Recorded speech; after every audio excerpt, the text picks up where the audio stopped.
दोस्तों, Jabalpur railway station पर एक महिला 2 साल के बच्चे के साथ मुंबई जाने वाले ट्रेन का इंतजार करती है। उसको देखकर ना जाने कितने लोगों की बेकरारी बढ़ रही थी, क्योंकि वह हद से ज्यादा खूबसूरत होती है और इन्हीं बेकरार लोगों में एक नौजवान लड़का भी शामिल होता है। दोस्तों, वो उसको कभी पास से तो कभी दूर से, कभी इधर से कभी उधर से उस लड़की को निहारते रहता है। वो उसके आंखों में बस जाती है।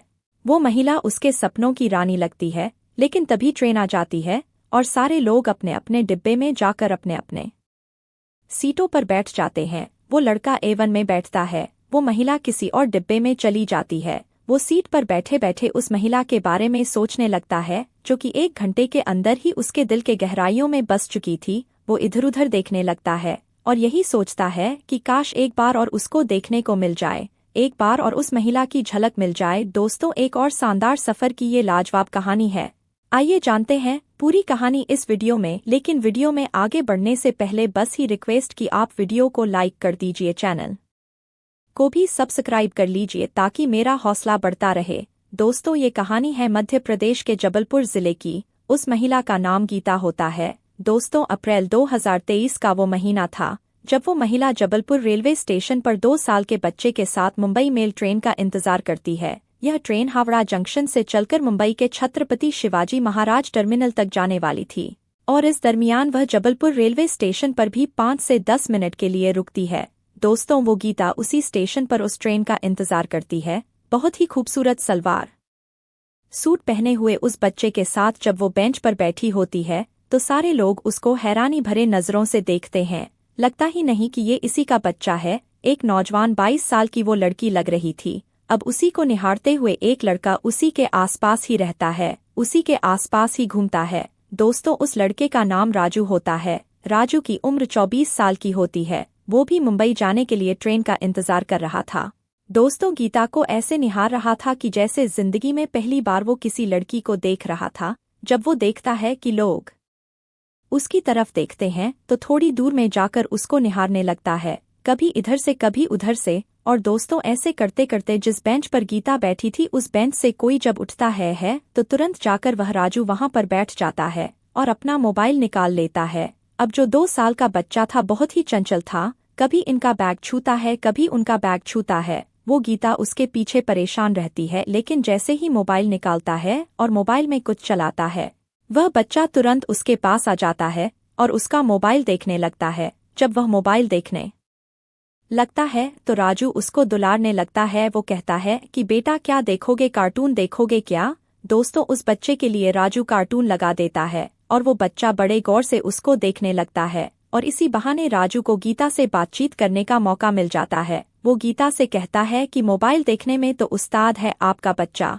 तो कहती है कि हाँ, जब तक मोबाइल देखता है शांत रहता है, वरना क्या मजाल है कि शांति से कभी 1 मिनट भी बैठ जाए। जब सो जाता है तभी चैन आता है, वरना ये दिन भर चलता ही रहता है। तो राजू कहता है कि चलो अच्छी बात है, रोता तो नहीं है। तो गीता कहती है नहीं, रोता बहुत कम है, जब भूख लगती है तभी रोता है। दोस्तों, इस तरीके से बातचीत की शुरुआत करता है वो। तभी वो बच्चा उसका जो पानी का बोतल था उसको देख के मम मम कहने लगता है। तो दोस्तों, वो राजू कहता है कि ये पानी मांग रहा है। अपना वो नया बोतल जो कि 20 रुपए का खरीद कर लाया था, वो गीता को पकड़ाते हुए बोलता है, लो इसमें से पानी पिला दीजिए। कहती है नहीं, अभी मैं खरीद लाती हूँ, आप अपना पानी अपने पास ही रखिए। तो कहता है नहीं, मैं अभी ही खरीद के ला आया हूँ, बिल्कुल नया है, फ्रेश है, अभी मैंने इसको खोला भी नहीं है, आप पिला दीजिए, कोई बात नहीं है, बच्चा ही तो है। दोस्तों, वह उसका बोतल ले लेती है, बैग से गिलास निकालती है और फिर उस बच्चे को पानी पिला देती है। दोस्तों, तभी ट्रेन के आने का अनाउंसमेंट होता है। ट्रेन अपने निर्धारित समय पर शाम को करीब 7:30 बजे जबलपुर रेलवे स्टेशन पर आ जाती है। सारे लोग उठने लगते हैं तो राजू गीता से कहता है कि आपका सीट कौन से डब्बे में है? तो कहती है कि मेरा तो कोई सीट ही नहीं है, अभी चल के देखती हूँ, अंदर टिकट बनवा लेती हूँ। तो वह कहता है कि मेरा तो स्लीपर में है, 31 नंबर मेरी सीट है, कंफर्म है। जैसे वो कहना चाह रहा हो कि चलो मेरे साथ मेरे सीट पर बैठ जाओ, लेकिन दोस्तों वो उसको इग्नोर कर देती है और वह दूसरे डिब्बे में बैठ जाती है और यह अपने S1 में बैठ जाता है। उसके बाद वह अपनी सीट पर जाकर बैठ जाता है, इधर उधर देखने लगता है और मन ही मन यही सोचता है कि काश एक बार और उस महिला के, उस लड़की के दर्शन हो जाएं। लेकिन दोस्तों वह पता नहीं किस डिब्बे में घुस जाती है और एक खिड़की के बाहर उसी की तलाश में अपनी नजरें दौड़ता है। लेकिन दोस्त तो ट्रेन चल पड़ती है और गीता किसी और डिब्बे में चली जाती है। अब वो उसके बारे में सोचने लगता है कि बहुत ही खूबसूरत लेडीज थी, अकेली थी, काश उसके साथ सफर करने का मौका मिलता। दोस्तों आधा घंटा बीत गया, तभी उसके तरफ वह गीता अपने बच्चे को लेकर आती हुई दिखाई देती है। उसको देखते ही वह खुश हो जाता है और दूर से ही उसको ऐसे सिग्नल देता है जैसे कि वह उसी को ढूंढ रही हो कि हाँ आ जाओ, मैं इधर बैठा हूँ। दोस्तों गीता सच में उसी को ही ढूंढ रही थी। उसके पास आती है और कहती है आपकी सीट है? तो कहता हाँ मेरी है। कहती है मैं बैठ जाऊं? तो कहता है हाँ बिल्कुल आप बैठ जाइए। तुरंत खड़ा हो जाता है, उसका बैग संभालता है और उसके बाद बैग को तुरंत सीट के नीचे घुसा देता है। बोलता है आप बैठ जाइए, कोई दिक्कत नहीं है, मेरी ही सीट है। अब दोस्तों उसका जो दूसरा पैसेंजर था साइड लोअर, उसकी सीट थी, जो अपर वाला था वो कहीं दूर से आ रहा था, तो वो ऊपर वाली सीट पर ना जाने कब से सोया था। इसकी सीट खाली थी तो उस पर गीता बैठ जाती है, एक किनारे ये सिमट कर बैठ जाता है। उसके बाद जो बच्चा है उसके लिए वो कार्टून लगा देता है, दुलार करने लगता है। उससे कहती है कि मेरा टिकट नहीं था, टीटी से मैंने ये टिकट बनवाया है। उससे सीट के लिए मैंने बोला है लेकिन उसने बोला कि सीट है नहीं खाली। उसके बाद मैं इधर चली आई क्योंकि आपने बोला था ये एक में मेरी सीट है, तो मुझे उम्मीद थी कि आप मुझे बैठने दोगे। तो बोलता है अरे क्यों नहीं, मैं तो किसी को भी बैठने देता हूँ। अब दोस्तों राजू जिसके लिए यह सब सपना था उसके सामने हकीकत में हो रहा था।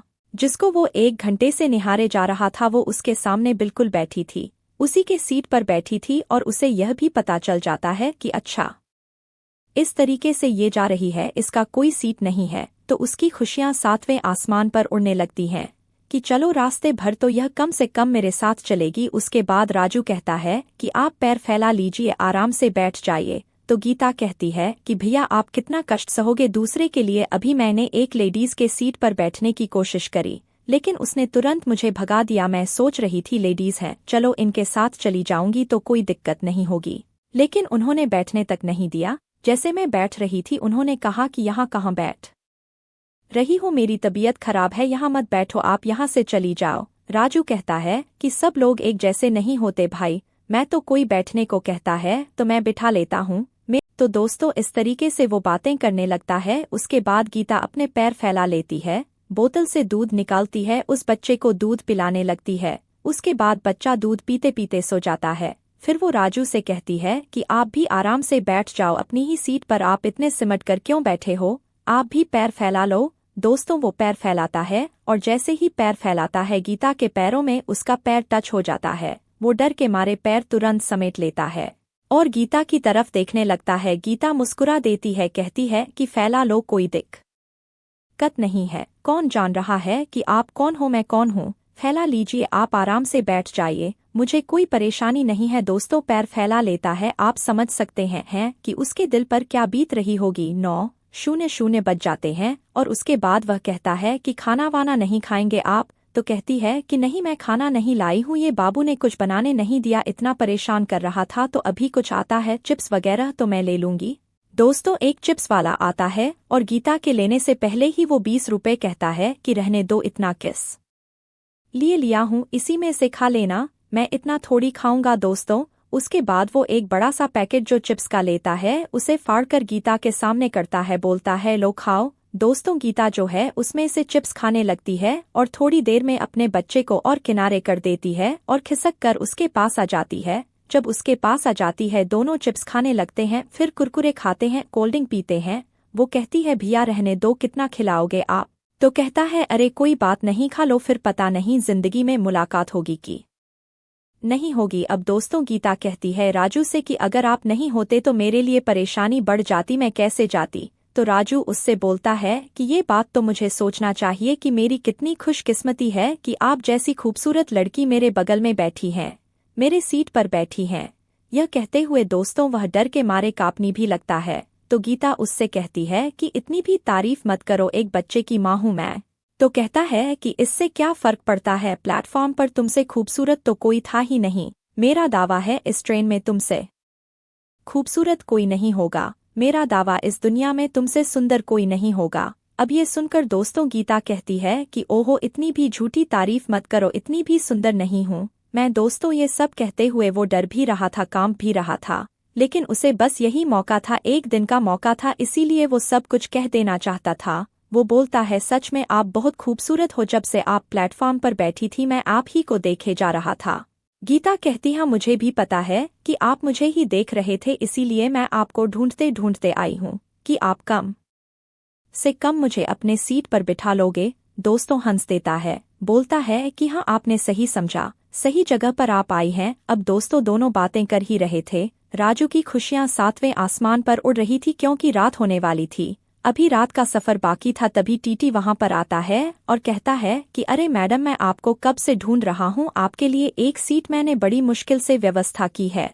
चलो S5 में एक सीट है, वहां पर बैठो और आगे आराम से आप सफर करो। दोस्तों जब यह बात राजू सुनता है उदास हो जाता है। गीता कहती है, अच्छा कौन सा सीट है? तो बोलता है चलो S5 में है। दोस्तों वह तुरंत अपना बच्चा उठाती है, राजू से कहती है मेरा बैग निकाल दो। अब दोस्तों वह दुखी मन से बैग निकाल देता है और गीता वहां से अपना बच्चा और बैग लेकर चली जाती है। अब दोस्तों राजू को ऐसे लगा कि जैसे उसकी जान चली गई हो, उसकी दुनिया उससे बिछड़ गई हो। वह बैठ जाता है, फिर गहरी सांस लेता है, बोलता है चलो सफर में मुसाफिरों का क्या भरोसा करना, लेकिन इसका दिल लगता नहीं है। 1 घंटे और बीतते हैं, रात को 10:30 बजता है, 11 बज जाता है। उससे रहा नहीं जाता, वो उसकी तलाश में S5 की तरफ निकल लेता है। S5 में जाता है, सारे लोग लाइटें लगभग बुझा चुके थे, सो रहे थे। बहुत ही सावधानी से इधर उधर देखते हुए आगे बढ़ता है। डिब्बे में वह मिलती नहीं है, सोचता है सो गई होगी, आगे भी जाके ढूंढ के आता है। दोस्तों उसके बाद वो लौट आता है निराश मन से, लेकिन जैसे ही वह लौट रहा था तैसे अंधेरे में से आवाज आती है कि हे कहाँ जा रहे हो? दोस्तों पलटकर देखता है तो कहता है कि अरे आप यहाँ पर हो? तो कहती हाँ मैं तो यहाँ पर हूँ, आप मुझे ही ढूंढ रहे हो क्या? तो राजू कहता है कि नहीं, मैं सोच रहा था चलो देखूं बाबू कहीं परेशान ना कर रहा। तो बोलती है कि नहीं परेशान नहीं कर रहा है, लेकिन मैं यहाँ पर परेशान हो रही हूँ। वो बोलता है क्या हुआ? तो बोलती अगर दिन होता तो मैं वहां से आती नहीं, मुझे वहीं अच्छा लग रहा था, लेकिन अब टीटी अंकल ने मुझे सीट दे दिया तो मैं यहाँ चली आई और आपको सोने में परेशानी होती इसीलिए मैं वहां से चली आई। तो कहता है अरे नहीं, मुझे कोई दिक्कत नहीं होती, आप बेकार में चली आई। तो कहती है अगर ऐसी बात है तो मेरा बैग उठाओ, ये बच्चा संभालो, चलो मैं फिर से चलती हूँ। वहीं पर दोस्तों वो बच्चा संभालता है, उसका बैग भी उठाता है, आगे आगे वो और पीछे पीछे फिर गीता जो है वो दोनों एक के उसी सीट पर आ जाते हैं। और जो कुछ लोग जग रहे थे हैरानी भरे नजरों से उन दोनों को देखते रहते हैं। एक जो था सब कुछ समझ रहा था, आखिरकार वो कमेंट कर ही देता है कि आखिरकार भैया आप भाभी जी को ढूंढ ही लाए। तो इस तरीके से दोनों हंस देते हैं और उसके बाद वहां पर बैठ जाते हैं। फिर सामान वहीं रख देता है और बच्चे को एक किनारे में सुला देते हैं और इस बार दोनों एकदम बेहद करीब बैठ जाते हैं। उसके बाद वो उसके कंधे पर अपना सर रख देती है, कहती है मैं रख लूं? कहता है कोई दिक्कत नहीं, आप रख लो, सो जाओ। दोस्तों उसके बाद गीता कहती है कि आपकी शादी हो गई है क्या? तो राजू कहता है नहीं मेरी शादी नहीं हुई है। तो उसने बोला क्या काम करते हो? तो बोला पीओपी का काम करता हूँ, पैसे अच्छा खासा कमाता हूँ, लेकिन कोई संभालने वाली नहीं है इसलिए पैसे बचते नहीं हैं। फिर वो उससे पूछता है कि आपके पति कहाँ पर हैं? तो दोस्तों उदास हो जाती है और कहती है कि क्या बताऊँ, पति था कि किसी जन्म का दुश्मन था मेरा, अब क्या बताऊँ पति के बारे में? तो राजू कहता है नहीं बताओ, आखिर क्या बात है? जब से आप आई हो मैं देख रहा हूँ कोई आपको फोन नहीं किया, यही मैं सोच रहा हूँ कि आपके पति भी फोन नहीं किए कि कहाँ पर पहुंची हो, आपके घरवाले कोई फोन नहीं किए? तो बोली नहीं ऐसी बात नहीं है, मेरा फोन खराब है, अगर मेरा फोन सही होता तो फोन मेरे मम्मी पापा करते। तो राजू बोलता है कि आखिर आपके पति कहाँ पर हैं? तो गीता बोलती है कि क्या बताऊँ, उसका किराए का मकान था मुंबई में, मैं बोरेवली में रहती हूँ और वह किराए के मकान को अपना मकान बता दिया, मेरे मम्मी पापा को बेवकूफ बना दिया, धोखे से शादी करी। 2 महीने बाद ही पता चला कि शराबी है, जुआरी है, हर तरह के उसके अंदर ऐब है, टपोरी है एक किस्म का। जब तक पता चला बहुत देर हो चुकी थी, 2-3 महीने बीत गए और वो मुझे बेचने जा रहा था, लेकिन वक्त पर मुझे पता चल गया, मेरे पापा ने मेरे भैया ने उसकी जमकर पिटाई कर दी और उसके बाद वह मुझे अपने घर लिवा कर चले आए।